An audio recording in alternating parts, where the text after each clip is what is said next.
Ini baca saat ini terjemah. Ini bab duduk bagaimana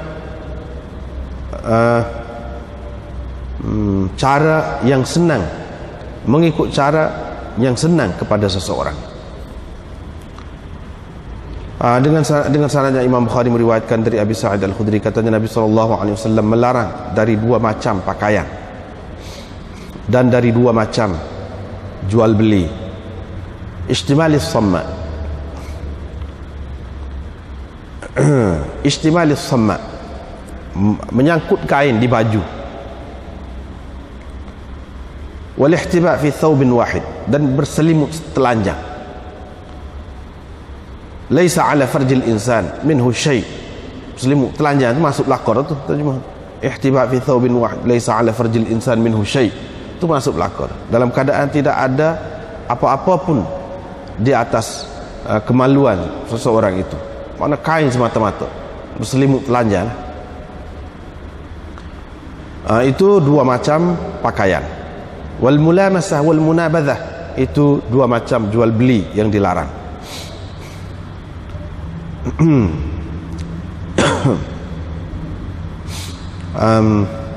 Seterusnya bab man naja baina yadayin nas. Ini bab orang yang berbisik-bisik di hadapan orang, dan orang yang tidak menceritakan rahsia temannya, dan apabila dia mati baru diceritakannya. Dengan sanadnya Imam Bukhari meriwayatkan dari Aisyah Ummul Mukminin, katanya kami isteri-isteri Nabi SAW berada di samping beliau. Kami semua sekali berada di samping beliau. Tiada siapa pun di antara kami yang ketinggalan, yang tidak ada dekat Nabi SAW, yakni ketika Nabi SAW hampir wafat. Faqbalat Fatimah, lalu Fatimah datang. La wallah, demi Allah, ma takhfa mishyatuha min mishyati Rasulullah. Perjalanannya betul-betul seperti gaya berjalan. Gaya berjalannya betul-betul seperti gaya berjalan Rasulullah sallallahu alaihi wasallam. Apabila Nabi sallallahu alaihi wasallam nampak Fatimah, baginda mengalu-alukan kedatangannya dengan katanya, marhaban bibnati, selamat datang anakku. Kemudian Nabi sallallahu alaihi wasallam memperdudukkannya di sebelah kanan atau di sebelah kirinya. Kemudian Nabi SAW berbisik dengannya, maka Fatimah menangis sungguh-sungguh. Apabila Nabi SAW melihat kesedihannya, baginda berbisik sekali lagi dengannya. Tiba-tiba dia ketawa pula. Faqultu laha ana min nisa'i, di antara istri-istri Nabi SAW, akulah yang berkata kepadanya, Nabi SAW mengkhususkan engkau dengan bisikannya. Tidak kami. Kemudian engkau menangis pula. Apabila Rasulullah SAW pergi, bangkit, saya pun bertanya Fatimah tentang apa yang dibisikkan oleh Rasulullah SAW. Qalat, Fatimah berkata, aku tidak akan mendedahkan rahasia yang dibisikkan oleh Rasulullah SAW. Tetapi setelah Nabi SAW wafat, aku berkata kepadanya, azamtu alaik, sungguh-sungguh aku dengan hak aku terhadap engkau, demi hak aku terhadap engkau, bagaimanapun engkau mesti ceritakan kepadaku. Qalat, Fatimah pun berkata, sekarang bolehlah. Sekarang bolehlah. Dia pun menceritakan kepadaku, katanya, pada kali yang pertama ketika beliau berbisik dengan aku, beliau menceritakan kepadaku, memberitahuku bahwa Jibril pada tiap-tiap tahun mengulang Al-Quran dengan aku sekali, satu kali. Pada kali ini, pada tahun ini, Jibril mengulang Al-Quran dengan aku sebanyak 2 kali, yakni pada bulan Ramadan ni. Nampaknya ajalku telah pun hampir. Oleh itu bertakwalah engkau kepada Allah dan bersabarlah. fa inni ni'mas salaf ana lak, sebaik-baik orang yang pergi dahulu, orang yang pergi dahulu adalah aku. Sebaik-baik orang yang pergi dahulu sebelummu adalah aku. Qalat, Aisyah berkata, Fatimah berkata, kerana itu aku menangis seperti yang engkau lihat itu. Apabila Nabi SAW melihat kegundahanku, kegelisahanku, baginda berbisik dengan aku buat kali yang kedua. Baginda berkata, wahai Fatimah, tidakkah engkau puas hati, tidakkah engkau suka bahawa engkau merupakan penghulu sekalian perempuan mukminin, atau penghulu perempuan dari kalangan umat ini? Babul istilqa, ini bab tidur terlentang. Dengan sanadnya Imam Bukhari meriwayatkan dari Abbad bin Tamim dari pakciknya, yakni Abdullah bin Zaid. Beliau berkata, saya pernah melihat Rasulullah SAW berada dalam masjid dalam keadaan tidur dengan terlentang, dengan salah satu kakinya diletak di atas kakinya yang satu lagi. Yang letak kaki itu di atas lutut. Letak kaki itu sambil belunjuk itu letak satu kaki, berdiri kaki itu sebelah lagi itu letak di atas lutut. Babun la yatanajathnan duna thalith, tidak boleh dua orang berbisik-bisik di hadapan orang yang ketiga. Dan firman Allah SWT, wahai orang-orang yang beriman, apabila kamu berbisik-bisik, makalah janganlah kamu berbisik-bisik dengan ataupun untuk melakukan dosa dan untuk melakukan derhaka, hingga kepada firman-Nya, falyatawakkalil mu'minun. Dan firman-Nya, wahai orang-orang yang beriman, apabila kamu mahu berbicara dengan Rasul, faqaddimu baina yaday najwaakum sadaqah, sebelum kamu berbicara dengannya, hendaklah kamu memberi sedekah terlebih dahulu, hingga kepada firman-Nya, wallahu khabirum bima ta'malun, Allah Maha mengetahui tentang apa yang kamu lakukan. Dengan sanadnya Imam Bukhari meriwayatkan dari Abdullah bahwa Rasulullah SAW bersabda,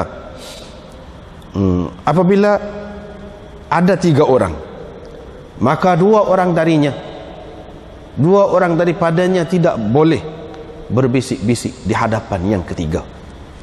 Babu hifzis sir, ini bab menyimpan rahsia. Dengan sanadnya Imam Bukhari meriwayatkan dari Anas bin Malik, katanya Nabi SAW telah merahsiakan sesuatu, telah menceritakan sesuatu rahsia kepadaku.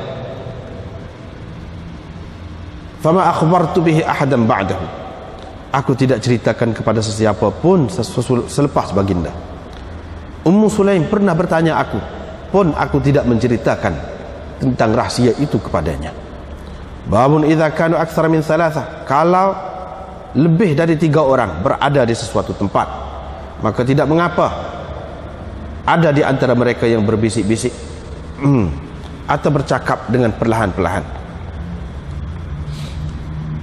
Dengan sanadnya Imam Bukhari meriwayatkan dari Abdullah, katanya Nabi SAW bersabda, kalau kamu bertiga, maka 2 orang daripadanya tidak boleh berbisik-bisik di hadapan yang seorang lagi, hatta takhtalitu bin nas, hingga kamu berada dalam jumlah yang ramai. Ini semua kerana takut akan menyedihkannya. Dengan sanadnya Imam Bukhari meriwayatkan dari Abdullah Ibn Mas'ud, katanya Nabi SAW pernah membahagi, pada suatu hari pernah membahagi harta. Maka salah seorang Ansar berkata, pembahagian ini tidak ikhlas, tidak dilakukan dengan ikhlas kerana Allah. Qultu, saya pun berkata, ini Abdullah, dalam hati saya, ama wallah, demi Allah, pasti aku akan pergi kepada Nabi SAW dan akan kuceritakan kepadanya. Ketika itu baginda berada di kalangan orang ramai, aku pun berbisik-bisik dengan baginda. Maka marahlah baginda sehingga merah mukanya. Kemudian beliau bersabda, rahmat Allah ke atas Musa, baginda telah diganggu, telah disakiti dengan yang lebih lagi daripada ini. Fasabara, tetapi baginda bersabar. Babu tulin najwa, lamanya berbual-bual secara perlahan-lahan, atau bab lamanya berbisik-bisik. Firman Allah SWT, wa idhum najwa adalah masdar dari najaitu. Allah SWT mensifatkan mereka dengannya, yang dengan masdar itu. Wal makna, maknanya yatanajawun, mereka ketika mereka berbisik-bisikan. Dengan sanadnya Imam Bukhari meriwayatkan dari Anas bin Malik, katanya telah diiqamatkan sembahyang, wa rajulun yunaji, dan ada seseorang sedang bercakap-cakap dengan perlahan dengan Rasulullah SAW. Dia terus bercakap-cakap atau berbisik-bisik dengannya sehingga tertidur sahabat-sahabat Nabi SAW. Kemudian baginda bangkit lalu bersembahyang. Ini bab api tidak boleh dibiarkan di rumah pada ketika tidur.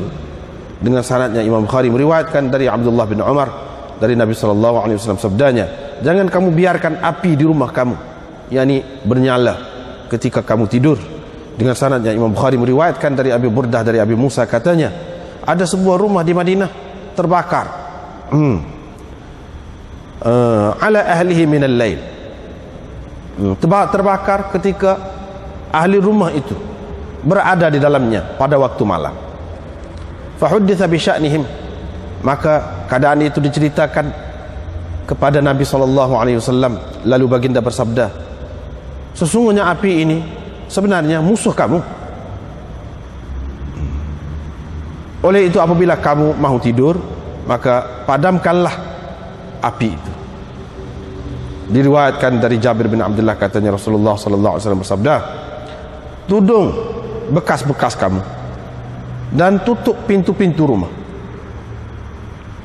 dan padamkan lampu-lampu, kerana fuwaisiqah, binatang-binatang jahat yang kecil-kecil mungkin membawa sumbu pelita itu lalu menyebabkan terbakar rumah yang berpenghuni. Fa'ahraqat ahlal bait, membuatkan penghuni rumah itu terbakar ataupun menyebabkan rumah terbakar dengan penghuninya. Babu ighlaqil abwabil lail, ini bab mengunci pintu pada waktu malam. Dengan sanadnya Imam Bukhari meriwayatkan dari Jabir, katanya Nabi SAW bersabda, padamkan lampu-lampu pada waktu malam apabila kamu mahu tidur, dan kunci pintu-pintu rumah kamu. Wa auku al-asqiyah, dan kamu ikatkan mulut-mulut gereba kamu. Wa khammirut ta'am wa syarab, dan kamu tudungkan makanan dan minuman kamu. Hammam berkata, saya rasa beliau berkata, yakni Atha berkata, walau bi'udin, walaupun dengan apa ni, sebatang kayu. Babul khitan ba'da ma kabir wa natfil ibt, ini bab berkhitan setelah besar atau setelah tua. Wa natfil ibt, dan mencabut bulu ketiak. Dengan sanadnya Imam Bukhari meriwayatkan dari Abi Hurairah dari Nabi SAW sabdanya, fitrah itu, yakni ajaran asal nabi-nabi itu ada 5 perkara. Amalan asal setiap orang nabi yaitu 5 perkara. Al-khitan, berkhitan. Istihdad, mencukur bulu ari-ari, yakni menggunakan besi, yakni untuk mencukur. Wa natful ibt, mencabut bulu ketiak, dan menggunting misai, dan mengerat kuku. Dengan sanadnya Imam Bukhari meriwayatkan dari Abi Hurairah bahwa Rasulullah SAW bersabda, Ibrahim, yakni Nabi Ibrahim telah berkhitan setelah berumur 80 tahun, dan beliau berkhitan bil qadum, di qadum, atau satu makna lagi dengan beliung. Riwayat daripada satu lagi itu daripada Abi Zinad, dia kata bil qaddum. Tadi mukhaffafah bil qadum. Ini bil qaddum musyaddadah, maknanya nama tempat qaddum itu. Dengan sanadnya Imam Bukhari meriwayatkan dari Sa'id bin Jubair, katanya Ibnu Abbas ditanya, seperti siapa engkau ketika Nabi SAW wafat? Ibnu Abbas menjawab, saya pada ketika itu sudah pun berkhitan. Beliau berkata, ini Ibnu Abbas, mereka tidak mengkhitan orang lelaki hatta yudrik, ini sebelum cukup umur, hatta yudrik, sebelum besar. Waqala Ibnu Idris an Abi, ini riwayat daripada Sa'id bin Jubair lagi dari Ibnu Abbas, katanya Nabi SAW wafat pada ketika itu ana khatim, saya telah berkhitan. Babun kullu lahwin batil, ini bab segala hiburan, setiap hiburan adalah karut kalau ia mengganggu seseorang dari mentaati Allah. Dan bab orang yang berkata kepada kawannya, kemarilah, aku akan berjudi dengan engkau, mari kita berjudi. Wa minan nasi man yashtari lahwal hadith, ada di antara manusia orang yang membeli hiburan.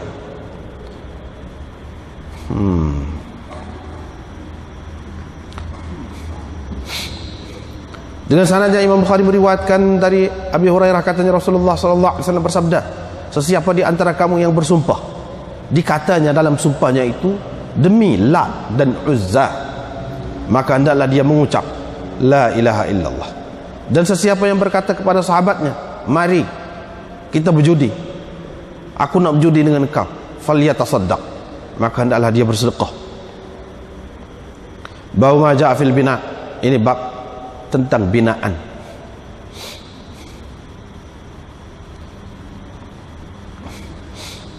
Dengan sanadnya Imam Bukhari, Abu Hurairah meriwayatkan dari Nabi SAW, di antara alamat kiamat yaitu apabila penggembala unta berlomba-lomba meninggikan binaan. Dengan sanadnya Imam Bukhari meriwayatkan dari Ibnu Umar, katanya, aku nampak lagi aku bersama Rasulullah SAW membina sebuah rumah dengan dua tanganku ini untuk menudung aku dari hujan dan untuk memayungi aku dari panas matahari. Ma a'anani alaihi ahad min khalqillah, tiada siapapun dari makhluk Allah yang menolong aku untuk membuatnya. Diriwayatkan daripada Ibnu Umar, katanya, demi Allah, aku tidak meletak bata di atas bata dan tidak menanam pokok tamar semenjak Rasulullah SAW wafat. Sufyan berkata, saya pun menyebutkan perkara ini kepada salah seorang ahli keluarganya. Beliau berkata, yakni ahli keluarga dia terdekat, dia kata, wallah, demi Allah, dia ada bina, dia ada bina bangunan, dia ada buat rumah. Qala Sufyan berkata, qultu, saya pun kata, fala'allahu, mungkinlah dia berkata begitu sebelum dia bina.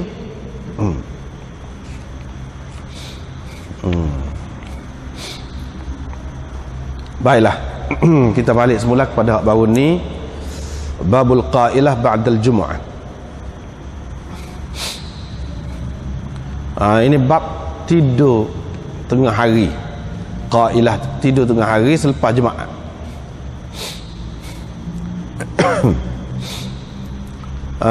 Ini semua ni masuk dalam bab apa ni? Bab isti'zan lagi, minta izin.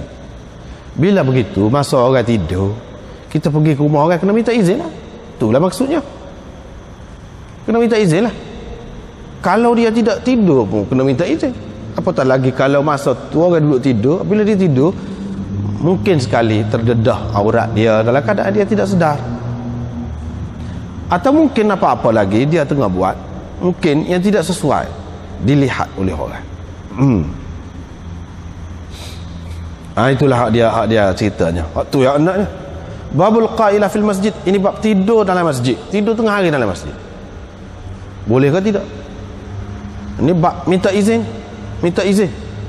di bawah bab minta izin berlaku. Imam Bukhari nak cerita, kalau tidur dalam masjid perlu minta izin kah? Masjid tu hak umum. Kita tengok dalam hadis ni, Sayyidina Ali sebelum dia nak pergi tidur, dia tak ada minta dengan Nabi SAW pun. Ni baru ni kita sudah terjemah dah kan. Sayyidina Ali tu ada kecoh sikit lah dengan isteri dia. Lalu dia pergi tidur di masjid. Nabi SAW pun tanya orang, tahu-tahu dia duduk di masjid. Nabi SAW pun pergi. Apabila pergi itu, qum Aba Turab, dia kata, bangunlah Aba Turab, bangunlah Aba Turab. Nabi SAW tak tegur dia, apa kamu tidur dalam masjid, minta dengan siapa? Tak ada. Artinya boleh tidur dalam masjid, boleh. Hak tu ya nak ya. Hak lain-lain tu cerita kita jumpa banyak kali dah ada ni. Hak tu ya nak.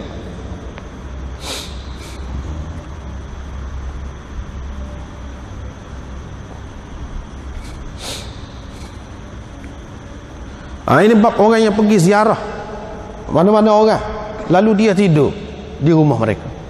Boleh ke tidur rumah orang? Boleh, tak apa. Tapi rumah orang kena minta izin. Kalau sudah tahu dah dia memang izin, tak payah minta izin. Gitu je lah. Itu ya anaknya. Nabi SAW pergi ke rumah Ummu Sulaim. Dia hamparlah kepada Nabi SAW, iaitu hamparan dari kulit. Nabi SAW pun tidur. Sebab apa? Anak dia ni Nabi SAW pegang jak kecil lagi, Anas, umur 10 tahun. Jadi mesra sangatlah dia, baik sangat dengan Nabi SAW. Nabi SAW didik anak dia daripada kecil lagi. Tidur. Dan dia ambil peluh, bekas peluh Nabi SAW itu, dan rambut Nabi SAW. Rambut Nabi ni ambil masa mana? Boleh jadi ada luruh-luruh pada masa tu, pada ketika senang tidur tu ada selai dua yang luruh. Ada, boleh jadi juga. Boleh jadi juga seperti ulama lain mengatakan, iaitu Abu Talhah ni, Nabi SAW ketika bercukur memang Nabi SAW bui ke dia, suruh dia bagi kau orang. Abu Talhah suami dia. Jadi boleh jadilah hak tu, rambut tu. Tapi diceritakan di sini sebenarnya rambut tu hak ada dah. Fajama'tu, saya kumpulkan dalam qarurah. Fajama'athu, yani Ummu Sulaim tu kumpulkan dalam satu botol kecil. Thumma jama'at fi sukkin, kemudian diletakkan dalam satu bekas wangian. Perawi berkata, bila Anas ni nak mati, dia pesan supaya bekas wangian tadi, supaya bekas wangian tu dituang dalam hanuk dia. Hanuk tu wangi-wangian yang disediakan untuk orang mati lah, bedak-bedak gitulah yang disediakan untuk orang mati. Dia suruh campur tu semua tu dalam hanuk dia tu, lomo di tubuh dia. Itu ini menunjukkan ambil berkat. Seperti Sayyidina Muawiyah bila nak mati, dia suruh pesan orang taburkan kuku dia dekat mata, kuku Nabi SAW dekat mata dia apabila dia mati. Sebab apa? Nabi SAW pernah minta dia kerak kuku, dan dia simpan waktu. Ini cara sahabat lah tu, menunjukkan betapa sayangnya mereka kepada Nabi SAW.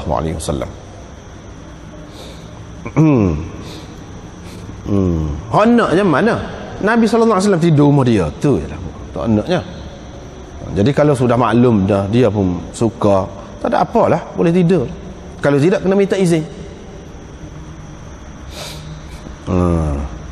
Seterusnya di rumah Ummu Haram pula, binti Milhan.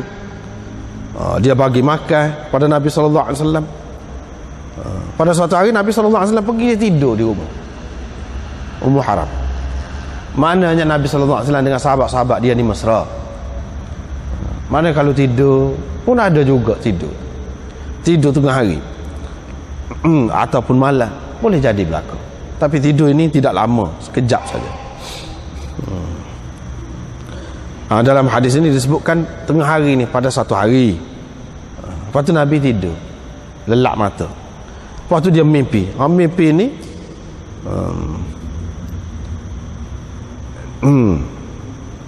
umat dia ditunjukkan kepada dia pergi perang fisabilillah dengan meredah laut, bagaikan raja-raja yang berada di atas singgah sananya, hebatnya.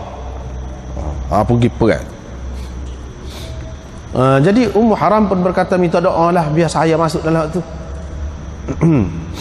Nabi SAW pun doa, tidur. Lepas tu dia pun sedar pula, lalu suka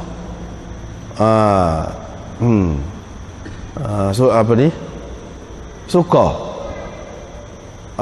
Seperti tadi pula dia kata, Abu Haram pun kata, doalah kepada Allah supaya Allah masukkan aku di antara mereka. Nabi SAW kata, engkau sudah masuk dalam golongan yang pertama. Sudah masuk dalam golongan yang pertama. Maka di zaman Muawiyah, Ummu Haram ni pergi meredah laut untuk pergi perang. Lepas tu dia jatuh dari kenderaan dia. Ketika keluar dari laut, ketika turun dari laut itu, mati dia. Di zaman Muawiyah. Jadi pemimpin dianya, kepala dianya, tentera tu Muawiyah. Ini sekali lagi zaman mana? Di zaman Yazid bin Muawiyah. Itu sekali lagi, dua kali. Ni kedua-duanya Nabi SAW macam diberi berita gembira. Ini semua menunjukkan bahawa Yazid itu sendiri pun adalah orang yang baik, molek juga. Tidak kata tak molek, cuma kebetulan lah kehendak Allah SWT, hikmat Allah SWT berlaku. Sayyidina Husain itu mati, terbunuh di zaman pemerintahan dia. Maka adalah kesempatan kepada orang-orang yang tidak suka kepada sejarah awal Islam ini, dilihat dengan cantik. Dia kata Yazid lah yang suruh bunuh. Padahal tidak semestinya kalau seseorang itu mati ketika seseorang itu memerintah, maka dia lah yang bunuh. Tak mesti. Kalau dalam hadis ni jelas dah. Hak perang mula-mula Muawiyah, hak perang nombor 2 Yazid, dan jadi kepala perangnya Yazid. Bawah dia tu berapa ramai sahabat-sahabat, termasuk Abu Ayyub Al-Ansari duduk bawah dia. Semua boleh terima lah. Yazid tu sebagai seorang yang molek. Tiba-tiba dalam sejarah kata dia suka main dengan kera lah, suka berjoget dengan orang Tino lah, minum arak lah. Kalau lagu tu macam mana sahabat-sahabat boleh terima dia? Gitulah. Habis. Babul julus kaifa ma tayassara. Ini bab duduk ikut bagaimana hak senang kita lah. Bagaimana kita sedap duduk. Boleh belaka. Tu Imam Bukhari nak cerita. Hak tak bolehnya dua ni hak disebut dalam hadis ni. Ataupun mana-mana yang membawa kepada keadaan tidak baik lah. Tetapi kalau selagi baik, kita jangan sampai dah sakit orang, tak boleh pergi ngaji, tak boleh nak duduk sela, tak boleh pergi ngaji. Duduk belanja apa? Kira-kiranya faham sendirilah. Apa? Jangan sampai tak boleh ngaji kerana hak tu. Ikut bagaimana hak sedap. Kalau kita berasa tak selesa sakit orang, duduk atas kursi, apa-apa duduklah. Ikut duduklah mana-mana pun tak apa berlaku. Ikut bagaimana yang senang kepada kita. Duduk ni tak apa. Cuma kalau duduk tu agak pelik sikit cara duduk kita tu, eloklah kita minta izin dengan orang. Itu cara beradab. Itu maksud sini. Buat mari dalam bab ni. Sebab pelik boleh jadi dia akan nampak kita ni sombong ke, hagah kau nampak belonjo depan dia. Ketika tu perlu minta izin lah. Itulah sebab Imam Bukhari buat dalam bab ni. Dalam bab minta izin. Belum minta izin. Maaf dah, kita nak duduk lagu ni letih laju. Oh ya, tak apa. Itulah beradab. Hak tak bolehnya lagu mana? Selimut telanjang. Dua macam pakaian. Selimut telanjang, sakuk kain. Budak-budak zaman itu dia pergi main mandi sungai kau gapo-gapo main, kain pelekat dia sakuk sini. Wah, tu lain tak ada satu kosong. Lagu tu. Tu istimalis sama. Yang keduanya ihtibak. Ihtibak ni duduk selimut telanjang. Tak ada satu dalam kain. Jadi pergi merabak kursi. Itu maksudnya tak boleh lagu tu. Kalau lepas tu kalau hak lain tak apalah, lagu mana-mana ikutlah. Kita berasa sedap lagu mana. Setengah-setengah orang dia terlalu nak mengikut sunnah. Duduk lagu ni tak boleh. Kalau duduk lagu ni susah habis anak-anak dia, anak-anak murid dia susah. Sebab apa dia kata duduk sini? Berdiri lutut. Hak ni kaki ni duduk biar atas punggung tu duduk atas kaki sebelah kiri ni. Berdiri lutut. Kena duduk lagu ni. Semua begini cara Nabi duduk. Tak payah. Duduk selo kau ikutlah, duduk mana-mana hak sedap lagu mana. Tak payah. Boleh berlaku. Hak sedap lagu mana. Semua orang dia nak suruh duduk lagu tu. Sedangkan orang yang dia nak suruh tu perutnya bunyi. Tak sedap duduk lagu tu. Ikut lagu mana kita sedap. Terlalu dia nak mengikut sunnah tanpa mengambil kira lain-lain, keadaan lain. Tidak belajar hadis cara molek. Kalau makan mesti kena lagu ni, tak boleh lagu lain. Kalau lagu lain ini ikut cara barat lah, macam-macam. Dia kata padahalnya tak apa, boleh. Kalau tak bolehnya ni, lepas tu dia, apa ni, jual beli. Ini tak apalah, itu dalam bab dia lah. Ini bab orang yang berbisik-bisik di hadapan orang. Lagu mana? Imam Bukhari nak cerita sini nya, tak boleh bisik di depan orang. Maknanya kalau kita nak bisik juga, nak kecek ada mustahak, kita 3 orang. Mustahak kita nak kena minta izin dengan dia. Ada mustahak dengan dia sikit. Kena ayat lagu tu. Itu makna minta izin. Itulah beradab. Situlah honaknya sini. Tapi kalau ramai, macam di sini, isteri Nabi SAW tu ramai. Selain daripada tu orang lain pun ada. Tiba-tiba dia bisik dengan Fatimah. Itu tak apa, pasal ramai. Itu ramai tak apa. Kalau kita ramai tempat kematian, kau tempat bawah, kau tempat apa-apa, ramai-ramai tu, lepas tu kita duduk dua-dua orang ni, duduk kecek dua. Itu tak apa lagu tu. Ni kalau bertiga, ataupun tidak mesti bertiga, ikutlah mana-mana keadaan yang menyebabkan hak seorang lagi tu berasa hati, ataupun mana-mana pihak berasa hati. Hak tu tak boleh, itulah tujuannya pun. Itu tujuannya.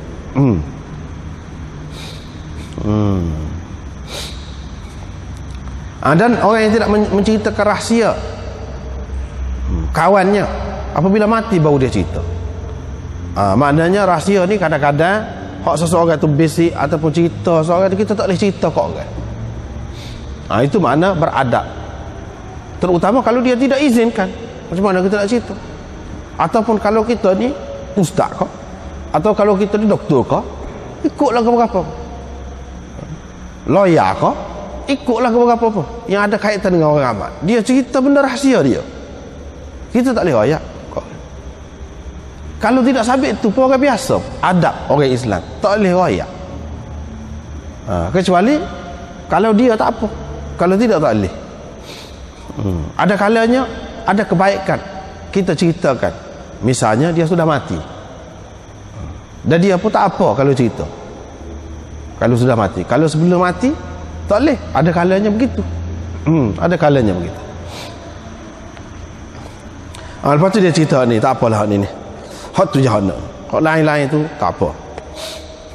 Kita sudah banyak kali dah jumpa babul istilqa. Ini bab tidur terlentang. Boleh ke tidak tidur terlentang? Setengah orang dia terlajak nak mengikut sunnah, dia kata tidur mesti atas lambung kanan. Iyalah, tidur kalau atas lambung kanan semuanya lengoh. Lengoh. Ikutlah lagu mana-mana pun telungkup, dah kita sedap lagu tu, ikutlah. Dah kita sedap lagu tu. Cuma hak semolek yang mula-mula nak tidur tu, kita tidurlah balik kanan. Mula-mula mengikut sunnah, ikut lagu tu. Lepas pada tu ikutlah. Ataupun kalau kita tidak selesa begitu, boleh belaka lagu mana-mana pun. Istilqa, tidur terlentang. Tidur terlentang tu bukan tidur terlentang begitu saja, dalam masjid pula. Akak kaki, letak kaki di atas lutut. Boleh ke tidak? Boleh. Sebab ada dalam bab yang lain, dalam hadis yang lain, Nabi SAW larang. Apa makna dia larang? Lepas tu dia sendiri buat. Jawabnya, hak dia larang tu kerana ada sebab. Orang pada masa dia tu kekurangan kain, gapo semua, kain kecil, boleh jadi dengan duduk lagu tu jadi nampak aurat. Itu tujuannya. Yang ni kalau selamat, kalau tidak terdedah, tak apa, duduk lagu tu pun. Walaupun dalam masjid tempat orang ramai. Kalau di rumah kita lebih-lebih lagi lah boleh. Kalau di masjid pun itu tak apa.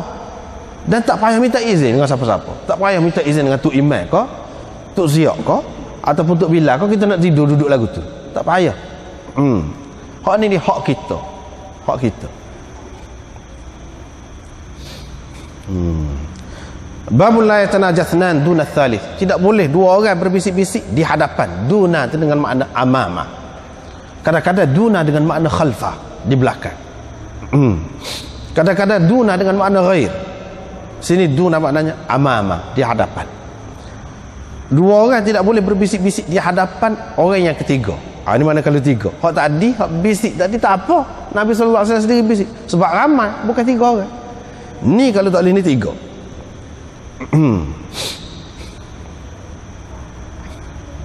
Firman Allah SWT, wahai orang-orang yang beriman, jangan kamu berbisik-bisik. Apabila kamu berbisik-bisik, maka janganlah bisik untuk melakukan dosa dan melakukan kederhakaan. Jangan. Biasanya orang bisik-bisik tu, dia ada lah tu nak buat benda yang tak molek tu. Janganlah gitu lah. Kemudian di suatu ketika dahulu, orang yang nak pergi berkecek dengan Nabi SAW ni, dalam Quran ni perintah suruh bagi sedekah. Suruh, bukan bagi sedekah ke Nabi, bagi sedekah ke orang lain lah dulu, baru boleh kecek. Pasal apa? Pasal apa nama ni, mudah sangat orang tu nak pergi jumpa, orang ni nak pergi jumpa, hak munafik pun nak pergi jumpa, banyak mengganggu. Jadi dengan cara menentukan sedekah lagu ni, baru boleh tahu siapa dia hak sebenarnya. Siapa dia hak sebenarnya. Kalau hak tidak sebenarnya saja dia nak menghabis masa orangnya, dia nak pergi ganggu, macam-macam juga gangguan ni. Dengan cara pergi acak kali, pergi gitu gini, jadi tak boleh nak buat kerja. Jadi dengan cara suruh bagi sedekah ni, mikirlah habis pitih ni. Tapi kalau hak betul-betul perlu sungguh, dia akan bagi sedekah, dan dia suka sedekah tu boleh pahala pula. Sedekah tu boleh pahala pula. Lepas tu memang pun dia kalau tidak perlu sungguh, dia tak pergi kecek. Kalau hak betul-betul. Jadi ini adalah salah satu langkah untuk mengelakkan, menyelamatkan Nabi SAW daripada gangguan orang-orang munafik. Setengah-setengah ulama tu dia beri kata ayat Quran ni mansuh. Hak ni sudah mansuh kata dia. Mula-mula wajib, lepas tu mansuh, jadi sunat saja, tak payah kata lagu tu. Lepas tu kalau mansuh tidak mansuh pun ni tak boleh nak amal dah. Bukan Nabi SAW tak ada dah, tak boleh nak amal dah. Tapi kalau kita tengok dari sudut lain, sepuasa kata saat ni, kita nampak hikmat dia tu. Hikmat dia bukan saja-saja sewenang-wenang nak kata mansuh. Hak ni tak apalah, hak berkait dengan Nabi SAW tak ada dah. Tapi banyak lagi hak lain-lain, hak lain lagi kita nak kata hak ni mansuh, hak ni mansuh. Jadi ayat Quran ni tak boleh pakai, ada saja gitu. Hal ni tak apalah, tu bicara dalam usul tafsir. Hadis ni dia kata kalau 3 orang jangan kecek 2 orang di hadapan yang ketiga. Habis. Bab hifzis sir, menyimpan rahsia. Ada kala rahsia tu tak boleh cerita kepada siapa-siapa. Ada juga. Hak ni Nabi SAW bisik dengan Anas, boleh jadi hak berkait dengan dia sendiri. Kalau benda ni berkait dengan agama, tak boleh susuk. Dan Nabi SAW pun tak akan bisik lagu tu kalau berkait dengan orang lain. Ini berkait dengan agama. Tapi Anas ni, mak dia Ummu Sulaim tu tanya pun dia tak ayat. Maknanya apatah lagi orang lain, mana tak ayat pakai sudah. Cuma dia kata ada Nabi SAW ayat dia gitu. Tak perlu kita korek. Ada kalanya rahsia begitu, tak sesuai diceritakan.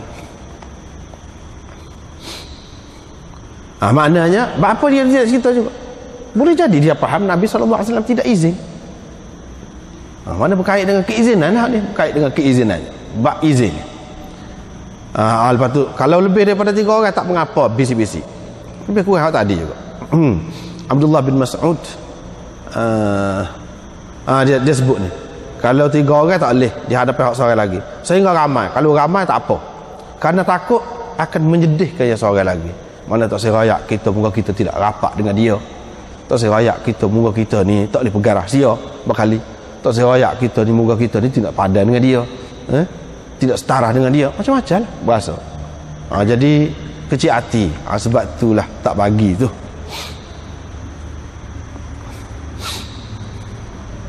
Seterusnya Abdullah bin Mas'ud bisik dengan Nabi SAW. Bisik ni tadi dia kata Nabi SAW duduk di kalangan orang ramai.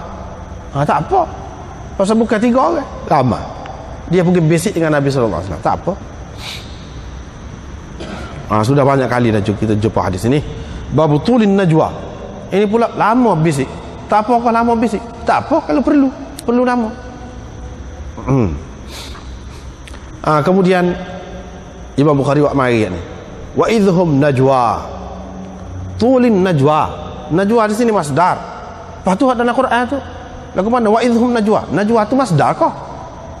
Dia sebab Imam Bukhari ni dalam kepala dia Quran. Ingat semua. Gapo-gapo pun ada. Mana ada ingat. Dia pergi situ saja. Sepatutnya terutama hak ngaji bahasa Arab, hak ngaji nahwu gapo tu, Arab tu, bila dia ngaji gapo-gapo, dia kena ingat dalam Quran tu. Ada ke tidak? Kata ini dalam Quran. Kalau ada, sirah apa? Dia kena ingat. Itu cara Bukhari. Wa idhum najwa, memang masdar kata dia, najwa di sini daripada najaitu. Allah SWT mensifatkan mereka dengan menggunakan masdar, tetapi makna dia yatanajau. Wa idhum najwa wa idhum yatanajau. Sebab apa? Untuk mubalaghah. Untuk mubalaghah. Mubalaghah ni biar dalam makna dia, biar dalam, mendalam makna dia. Ketika mereka itu bisikan, merupakan bisikan, mana mereka berbisik-bisik, tetapi macam tak ada mereka, bisikan saja ada. Itu mubalaghah tu. Mana halus benar, bisik tu bisik macam tak ada orang, bisik-bisik saja, macam tak ada orang. Sebab tu guna masdar. Sebab masdar ada makna dia tu saja, mausuf dia tu tidak ada. Itu dia naknya. Dia takut kita kata tulin najwa, ni najwa di sini dengan makna sepuluh dalam Quran. Tidak, kalau dia pakai ni najwa ni dengan makna masdar gitu. Tak apalah. Ni satu orang tu bisik-bisik dengan Nabi sallallahu alaihi wasallam lamalah tengah malam. Siapa sahabat-sahabat ni tidur lewat sembahyang Isyak. Nak ceritanya tak apa jika perlu. Lepas pada tu, ini bak jangan tinggal api pada waktu malam ketika nak tidur. Jangan tinggal api pada waktu malam ketika nak tidur di rumah. Pasal apa? Pasal tikus, kucing apa dia tidak minta izin dengan kita nak tepuh pelita kau gapo tu. Itu sebab kaya. Yang kedua, kalau kita pergi ke rumah orang atau di rumah kita, kau tengok keadaan setengah orang tu tak boleh tutup lampu tidur. Tutup lampu tu tak boleh. Jadi kita kena minta izin dengan dia. Kena minta izin dengan dia. Ataupun kita tak boleh tidur kalau ditutup lampu. Kita kena minta izin dengan dia untuk pasang lampu. Maknanya kena berkait dengan izin juga ni, berkait dengan izin. Tapi kalau kita sendiri, hak kita sendiri, sebaik-baiknya dan sepatutnya kita kena ajarlah diri kita biar tutup lampu. Satunya jimat. Kalau selamat pun lampu sekarang ni selamat pun. Yang keduanya, kok mana-mana pun dia ada tu terdedah kepada bahaya juga. Buka lampu, terutama kalau pelita seperti zaman itu, membawa bahaya. Membawa bahaya kepada kita. Sebab itulah ini nahi di sini. La tatrukun nar fi buyutikum hina tanamun. Jangan kamu biarkan api di rumah kamu. Ketika kamu tidur. Larangan di sini. Nahi di sini, ini orang panggil nahi irsyadi. Nahi irsyadi. Bukan nahi dengan makna haram. Makna dosa kalau kamu tak tutup lampu tengah malam. Tidak makna lagu tu. Itu beza di antara nahi irsyadi dengan nahi tahrimi. Kalau nahi tahrimi dia makna haram. Kalau nahi, baru ni kita sudah bincang dah ketika Abu Daud gapo sentan nahi irsyadi gapo. Dia ada beza ni banyak. Sini pun ada sebut ni. Di luar ni Imam Nawawi kata nahi irsyadi. Orang lain kata tidak. Macam-macam lah. Tak apalah. Nahi irsyadi ni maknanya larangan ini untuk kebaikan kita, kebaikan duniawi kita. Maknanya kita boleh fikir baik buruk dia, boleh fikir. Ada setengah-setengah tu mana memang tak boleh fikir tu, tak boleh fikir. Hak tu tidak berkait dengan irsyadi.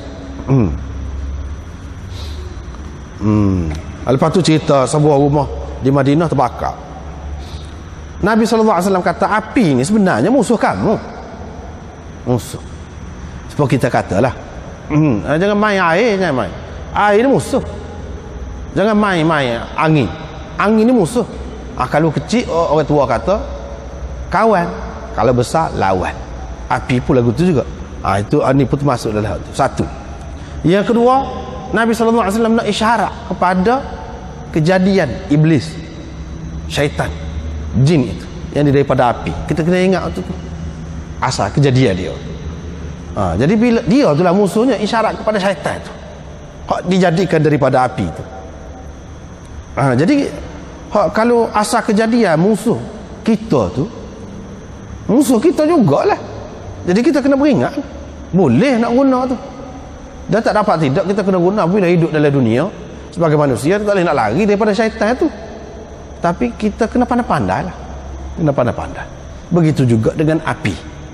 Kita tak boleh nak mengelak diri. Kalau mengelak diri tak sedap lah. Nak bergula lagu mana. Tapi kena pandai-pandai lah. Begitu maksudnya. Apabila tidur, maka kamu kena padamkan api itu. Begitulah. Seterusnya, Nabi SAW suruh tudung bekas-bekas tu. Ini irsyadi belaka. Amar ni amar irsyadi untuk kebaikan kita. Kalau tidak, kalau tak tudung tu dalam bocong ke apa, tahu-tahu kita tuai dalam gelas kita apa nama ni, air kopi ke air apa kau tahu minum tu hancur dah dalam tu cicok. Mana awak tak ada pasal sebab dia suruh tudung. Lalak gapo macam-macam. Yang selain daripada tu, selain daripada menjijikkan itu, boleh membawa bermacam-macam penyakit pula. Itu untuk kebaikan kita. Dan tutup pintu, wa atfi'ul masabih.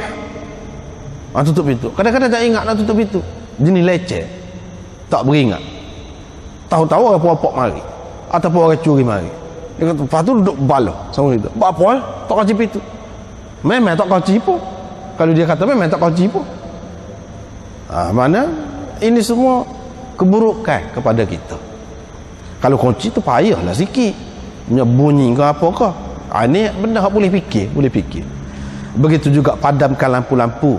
Kerana binatang-binatang kecil-kecil yang jahat ini, seperti tikus dan sebagainya, boleh jadi bawa sumbu pelita tu. Pada masa tu dia sumbu pelita tu. Lepas tu terutamanya kalau pelita tu pakai minyak-minyak yang jenis menarik binatang-binatang tu, lagilah. Nabi SAW sendiri pun kain sejadah dia pernah kena hangus, dibawa oleh tikus.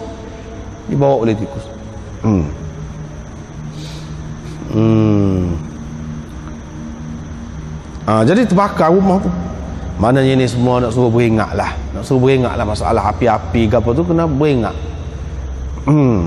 Mana kalau tengok budak-budak pun tidak nak ni hak padam lampu. Kalau tengok budak-budak main pun jangan dilok, main mercun, main gesek, main gotu-goni.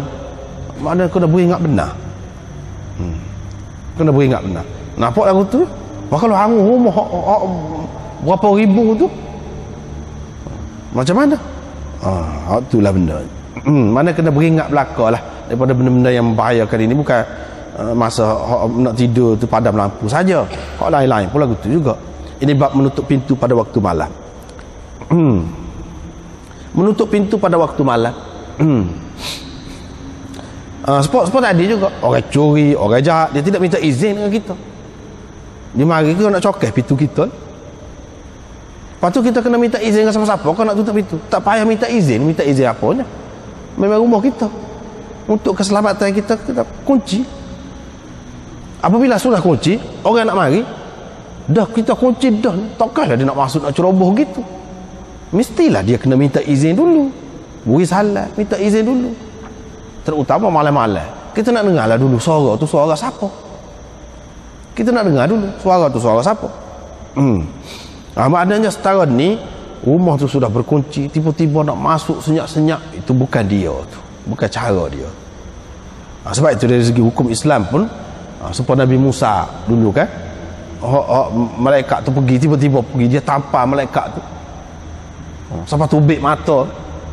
Sebab apa? Pergi dengan cara lagu tu, kira-kiranya dia tutup molek dah, maknanya kira menceroboh lah tu. Orang yang menceroboh kita boleh bertindak begitu terhadapnya. Begitu juga suruh tutup. Zaman dulu dia greba, mulut greba tu bahagian tekuk, bahagian leher kambing tu, kulit dia tu ambil, dia buat greba. Situlah jadi mulut dia nya, ikat situ. Kalau kita sekarang ni tudung jak tu ke, tudung periuk ke, tudung apa-apalah, itulah maksudnya. Hak patut ikat tu ikat, hak patut zik tu zik, kita kata. Hak patut ikat tu ikat, hak patut zik tu zik, kita kata. Hak patut tudung tu tudung. Hak ni disebut pada waktu malam. Sebab malam-malamnya bila tutup lampu macam-macam keluar, benda hak keluar. Maknanya kalau siang hari tidak sebut. Sebab apa sebut malam? Sebab malam biasanya mari. Tapi kalau pada waktu siang tu pun ada juga, tudung jugalah hak moleknya, gitu. Seterusnya khitan selepas daripada tua ataupun selepas besar, dan cabut bulu ketiak. Cabut bulu ketiak. Cabut bulu ketiak. Jadi apa tujuan Imam Bukhari buat mari tiba-tiba bab sunat pula di sini ni dalam kitabul istizan, dalam kitab minta izin ni tiba-tiba sunat pula dah. Nak ceritanya kalau budak-budak boleh kita selok apa ni muda-muda ni. Kalau orang tua walaupun hak nak bersunat tu memang sunnah Nabi SAW, kena minta izin dulu dengan dia, tak boleh duduk muka tak tu kalu, gitu maksudnya. Tak boleh duduk muka tak tu kalu. Sebentar kau kita nak pergi bersunat di klinik dia, di muka lalu luar tu depan orang, tak boleh lagu tu. Mana minta izin dulu, itu cara beradab. Begitu juga kalau suami isteri pergi ke klinik apa nak periksa, terutama tempat-tempat yang aurat, moleknya minta izin lah. Kalau suami dia tak pergi, minta izin dengan dia. Maaf lah, minta nak tengok sikit. Kena minta izin, ataupun minta izin dengan suami dia. Itu cara beradab. Tidak boleh kita mudah-mudah. Sebab apa? Suami dia yang boleh selok-selok ni. Suami dia, orang lain tak boleh. Jadi kita kena minta dengan tuan dia lah.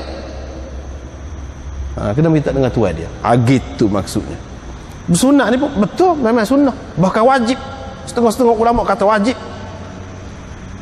Walaupun wajib, minta izin. Kena minta izin. Wanat fil ib, betul, cabut bulu ketiak ni sunnah. Sebentar kau cabut bulu ketiak dia sunnah, dia duduk tidur, sayang kita tu, kita pergi cabut bulu ketiak dia, kejutlah dia. Bila kejut tu boleh jadi saya pak ke dia ke, jadi tak ada pasal, tak ada pasal. Kalau kita nak cabut sendiri, minta izin dengan siapa dia, tak payah minta izin dah tu kena nak cabut orang lain, boleh minta izin, royak kepada dia. Benda-benda hak lagu tu kena royak. Jadi daripada sebesar-besarnya sampai sekecil-kecilnya dalam agama ni cerita, barulah tidak berlaku terkejut gapo tu, dengan sebab ada ni adab-adab ni. Tidak jadi bekak-beking kerana kawan tu terkejut nyabui ngipah ke dia, jadi bekak, tak ada pasal. Pasal apa? Pasal ada adab. Kalau jaga tu selesai. Jadi lepas pada ni ni khitan, istihdad, natful ibit dan qasus syarib dan sebagainya. Ni sesuai lah. Kalau khitan ni orang tak selok tak suka lukai orang, terutama orang sudah besar dah, hak tua dah. Terutama kalau dia masuk Islam, nak pergi bersunat, tua dah lah, kena minta izin molek. Begitu juga kalau kita nak guti misal ke apa, pergi kedai nak guti misal. Kalau kita maklum dah dia memang nak guti misal, tak apa guti pun, tu tak payah minta izin. Tetapi kalau dia tak sah, mana kita tahu? Semoleknya kita kena tahu dia nak ke tidak. Jangan kita buat sesuatu tanpa minta izin, tanpa tanya. Gitu. Kalau hak kita sendiri tu tak apalah, kalau kita sendiri. Ni hak berkait dengan orang lain, masalah berkait dengan izin-izin ni. Seterusnya Ibrahim berkhitan pada ketika umur 80 tahun, dan dia berkhitan di qadum. Berkhitan di qadum. Tu tak ada apalah.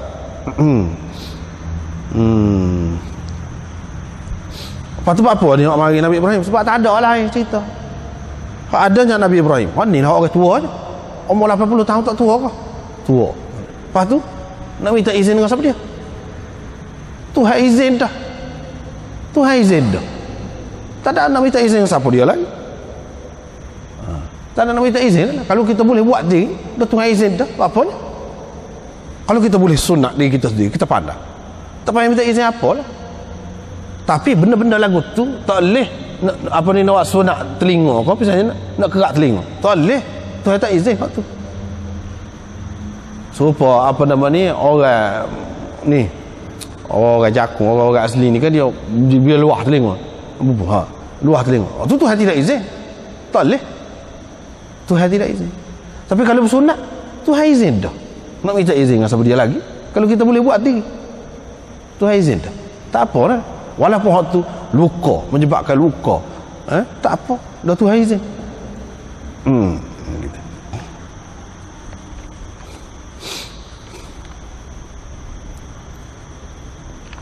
Tak apalah.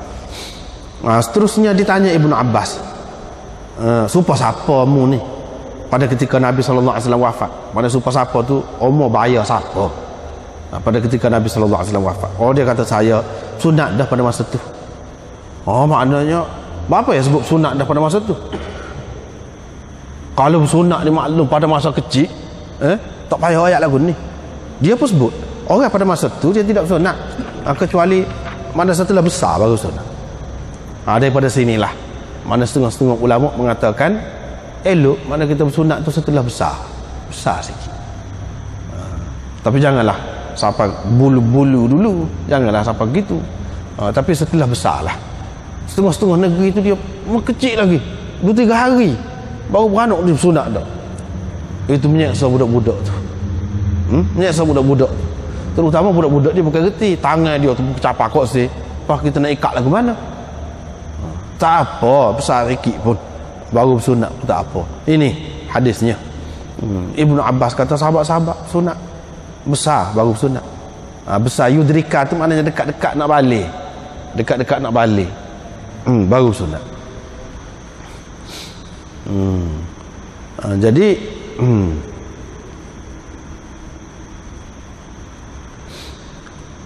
ni masalah nak bersunat.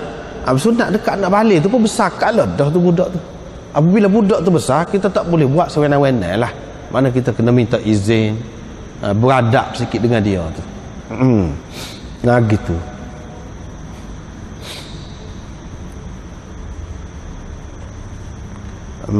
Babun kullu lahwin batil idza syaghalahu an ta'atillah.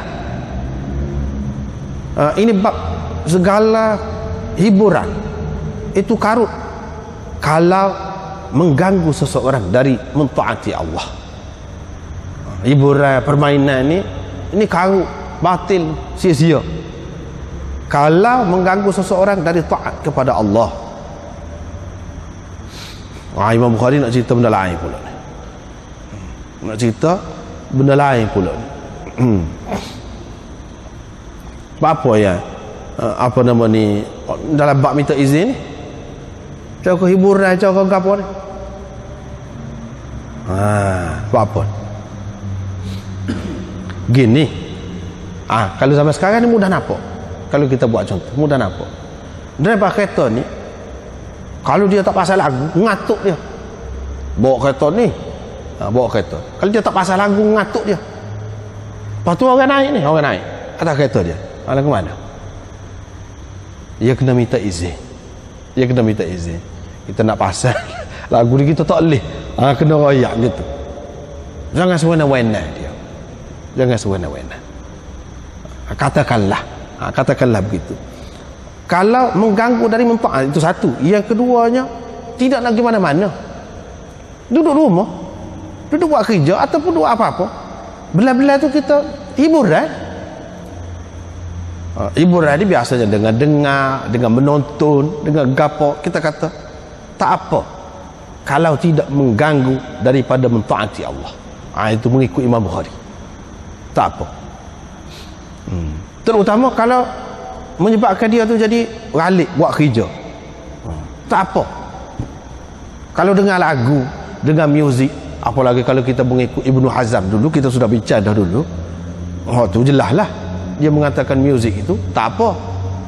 Mana dalam keadaan begitu, kalau tidak mengganggu seseorang itu dari taat kepada Allah. Kalau siapa ganggu, bukan hiburan saja, ngaji Quran pun, buat benda-benda molek pun, kalau siapa tak semaya tak boleh waktu tu.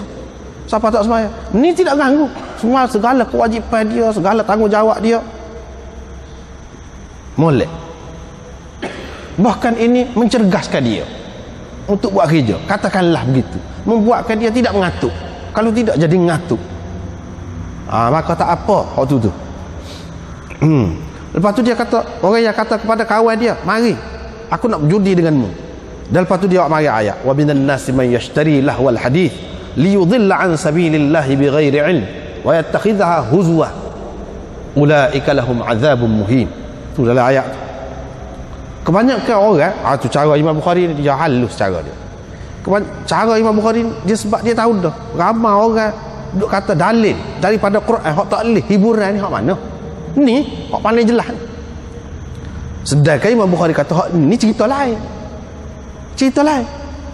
Dalam ayat ni kata orang yang membeli hiburan, membeli hiburan tak kira beli buku cerita ke, beli CD ke, beli gapo-gapo. Dalam Quran kata liyudilla an sabilillah. Tu. Wa minan nasi may yashtari lahu al hadith liyudilla an sabilillah. Untuk menyesatkan orang. Untuk menyesatkan orang. Itu maksud dia. Satu. Wa yattakhidhaha huzwa. Wa yattakhidhaha huzwa. Yang keduanya untuk mempermain-mainkan, memperolok-olokkan agama dengan hiburan dia. Dua, maknanya ada qaid di dalam ayat itu. Orang itulah yang mendapat azab yang menghinakan. Tapi kalau tidak ada maksud tu, tidak dengan maksud menyesatkan orang, tidak dengan maksud apa dia, apa ni nak buat menganyi, nak memperolok-olokkan agama, tak apalah. Itulah yang Imam Bukhari kata, kalau hiburan ni kalau tidak melalaikan, tak apa. Tak payah minta izin dengan siapa-siapa. Tak payah minta izin dengan siapa-siapa. Sudah ada kebenaran dah. Hak cerita ayat ni dia ada latar belakang dia. Dia ada latar belakang dia. Sini, baik kita tengok. Nombor 2, idza syaghalahu an ta'atillah. Imam Bukhari kaitkan kalau kalau melalaikan baru tak boleh. Kalau tidak karut tu. Bukan sia-sia tu. Ada makna. Ada sesuatu. Dia kait apabila melalaikan dari taat kepada Allah, yakunu mubahan, maka jadi harus. Jadi harus. Kalau tidak melalaikan dari taat kepada Allah, jadi harus. Tu. Lepas tu qauluhu ta'ala, bawah sikit. Wa minan nasi may yashtari lahwal hadith. Apa Imam Bukhari buat mari ayat ni selepas daripada terjemah yang tersebut tadi? Dia nak ceritanya hak tak bolehnya hiburan yang membawa kepada kelalaian, yang menghalau orang daripada jalan Allah, yakni agama Allah, fahuwa batil. Hiburan yang seperti itu dia yang karut, dia sia-sia. Wa qila dzakara hadhihi al-ayat listinbat taqyid al-lahwi bit-tarjamah. Imam Bukhari buat mari ayat ni nak cerita dari mana dia ambil qaid yang dia bubuh dalam tarjamatul bab. Idza syaghalahu an ta'atillah, tu dia ambil mana? Kalau tidak mengganggu seseorang itu dari taat kepada Allah, dia ambil daripada ayat ni. Sebab ayat ni tidak kata tak boleh hiburan langsung semata-mata secara mutlak begitu. Hak tak boleh ni, ni. Apalagi kalau kita tengok kepada min mafhumi qawli ta'ala liyudilla an sabilillah bighairi ilm. Mafhumnya kalau seseorang itu beli hiburan bukan untuk menyesatkan, la yakunu madhmuman, tidak tercela, tak apa kalau lagu tu.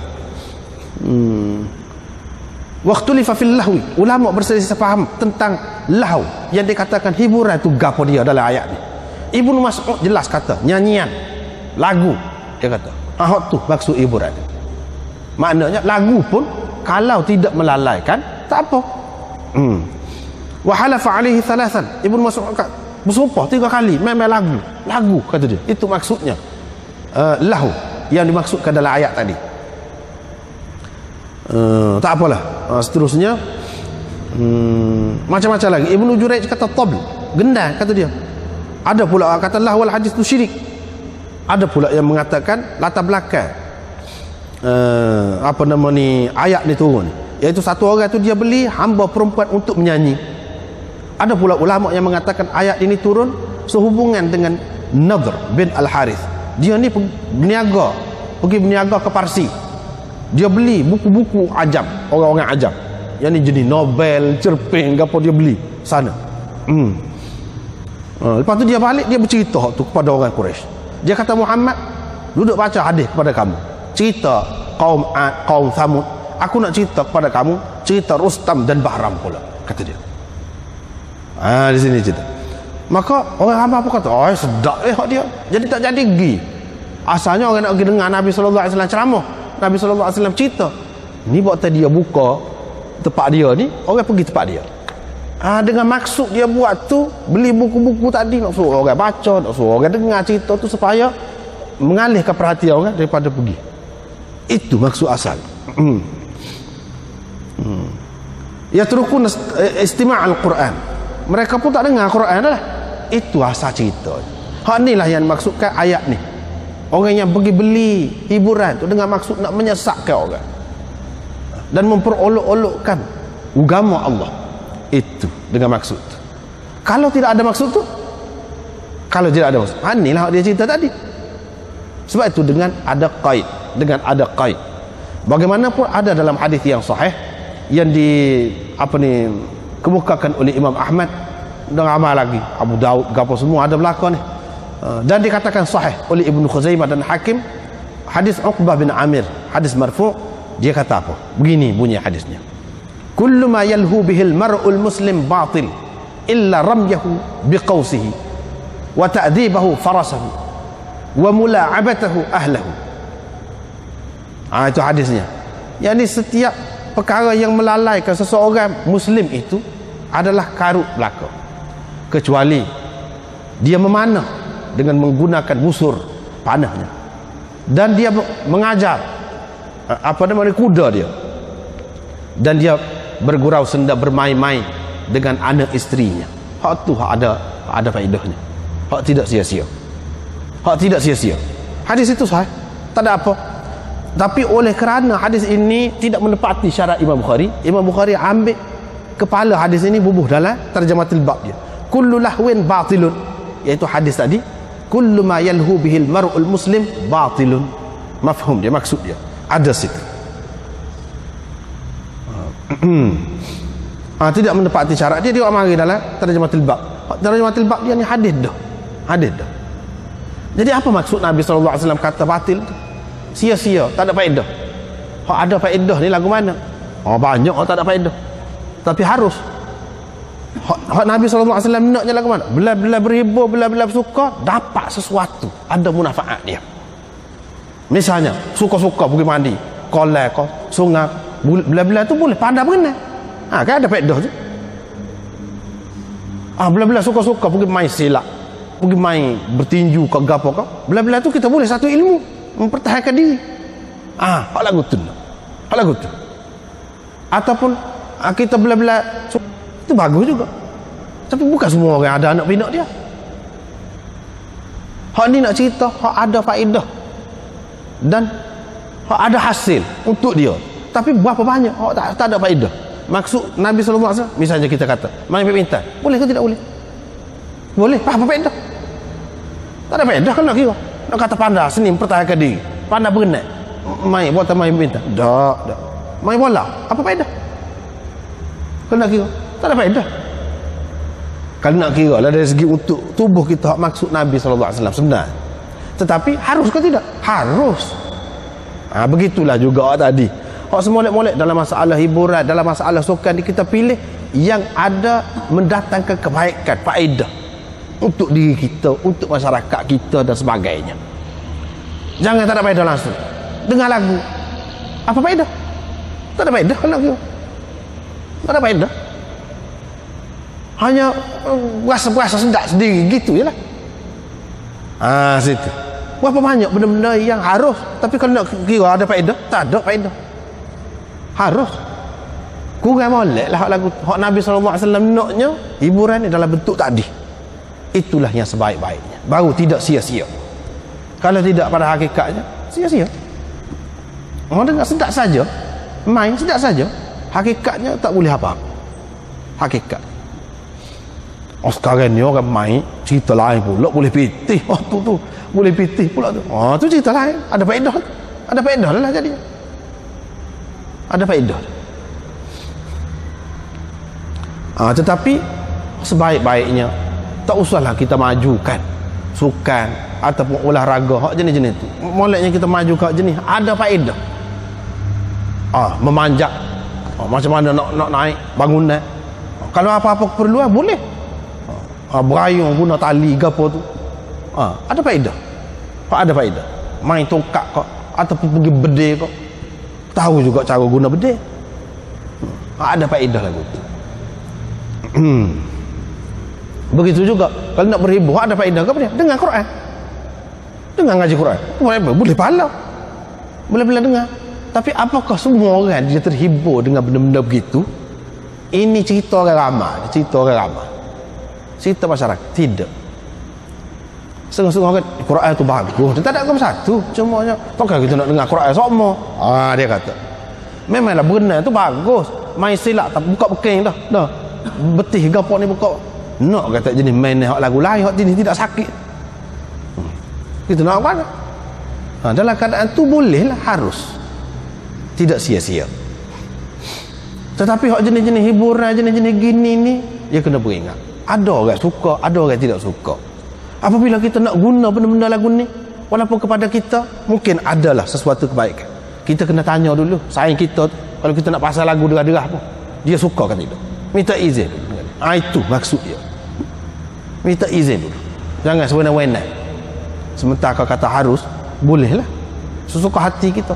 Gedung-gedung tengah malam derah. No. Tak kira ada jiran lagu mana. Nak tidur ke lagu mana. Tak boleh lagu tu. Itu maksudnya. Seterusnya masalah binaan ini. Binaan.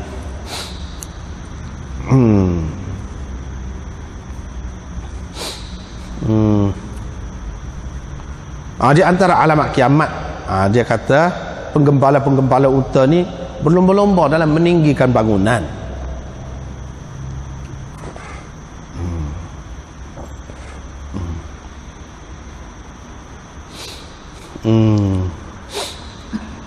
Hak ni hak nak buat binaan, nak buat gapo ni, hak ni pun ada kaitan dengan minta izin juga. Sekarang ni lagi jelas minta izin tu.